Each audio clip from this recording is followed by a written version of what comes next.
وہ جہاں بیٹھتی ایک ہی قصہ شروع ہو جاتا، میرا شوہر ایسا ہے، ویسا ہے، مجھے کچھ نہیں دیتا، میری قدر نہیں۔ گلی ہو یا محفل، رشتہ دار ہو یا پڑوسن، ہر کوئی اس کی بات سنتا، کچھ افسوس جتاتے، کچھ مزہ لیتے۔ آہستہ آہستہ لوگوں کی ہمدردی ختم ہو گئی اور دلچسپی شروع ہو گئی۔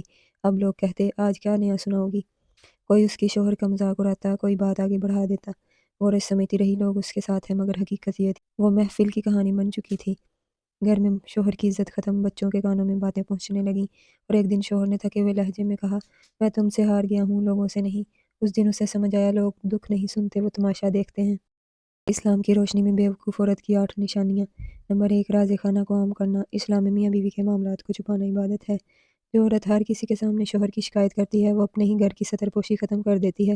نبی پاک صلی اللہ علیہ وآلہ وسلم نے فرمایا، قیامت کے دن بدترین شخص وہ ہوگا جو اپنی بیوی کے راز ظاہر کرے۔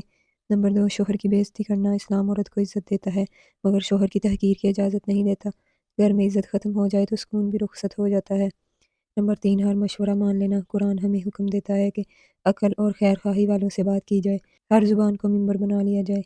نمبر 4، جذبات کو عقل پر غالب کر دینا۔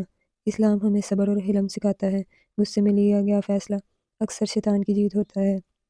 نمبر 5، سوشل میڈیا پر شکوے ڈالنا۔ اسلام پردہ صرف جسم کا نہیں، الفاظ اور رویوں کا بھی ہے۔ گھر کے جھگڑے پبلک کرنا حیا کے خلاف ہے۔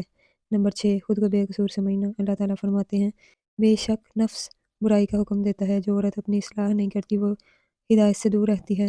نمبر 7، بچوں کے سامنے شوہر کو گرانا۔ اسلام میں باپ کا مقام بہت بلند ہے، ماں اگر باپ کو گرا دے تو بچے بغاوت سیکھتے ہیں، ادب نہیں۔ نمبر 8، صبر کو کمزوری سمجھنا۔ حالانکہ قرآن کہتا ہے، بے شک اللہ صبر کرنے والوں کے ساتھ ہے۔ صبر کمزوری نہیں، ایمان کی طاقت ہے۔